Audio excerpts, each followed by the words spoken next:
Hi guys, my name is Lisa, and for my class project, I will be showing you guys how to stay entertained during the coronavirus. So one of the first things that I want to be able to show you is how to make music. I'll be using Ableton as a software, some of my own beats, samples that I've created, as well as some Splice samples, and I'm going to show you how to make the first part of a house song. So I hope you guys enjoy. I like to kind of go through and find some vocal tones that can kind of just play over the song. I'm very familiar with usually hearing that a lot in EDM music, so I found this piece. From there, I like to find something with a lot of static noise that will kind of filter out, have like a build up and filter out. I really like that opening sound because it kind of reminds me of gaming. I don't know why, but it's very familiar to that, and I like unique sounds like that. I basically want to find something that has that constant snare and kick, and it's moving in 4x4, so it's like 1 2 3 4 1 2 3 4. Then with this, I also wanted to find an additional vocal tone that would kind of filter in and out. You can't really hear it, but with that, it's panning left and right, which is a really cool sound when you put that in your headphones. Basically, when the sound moves from left to right, or right to left, however you want to think of it, it keeps people's ears attentive.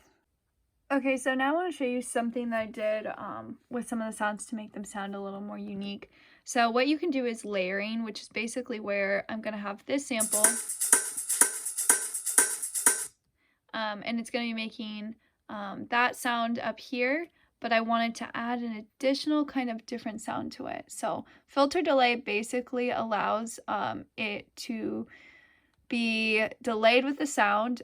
You can increase the delay in the left, right, or both, and then you can also sync it so that it will have multiple sounds going at once. So this is kind of an example of that.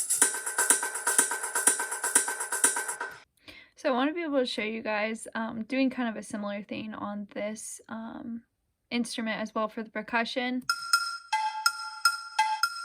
I found that sound to be super interesting. So what I did was basically the same thing, put the filter delay over it. This was originally at 1 and the delay was at 1, but I'll show you guys after.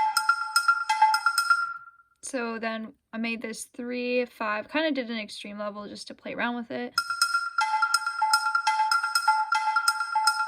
And then added reverb to it to echo the sound.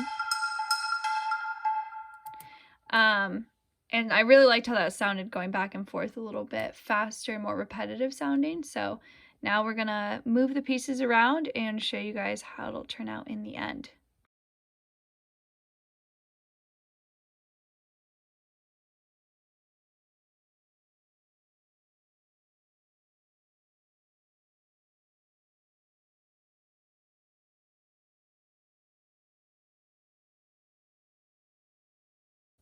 And basically going through it, so these levels that I had fixed, this is the mixer track volume, so you can kind of adjust the tone and if it goes up and down. Same thing, you can do the same thing with like reverb and delay. So if I wanted to do edits within the filter delay, which was what I showed you guys down here, I can do that through here too.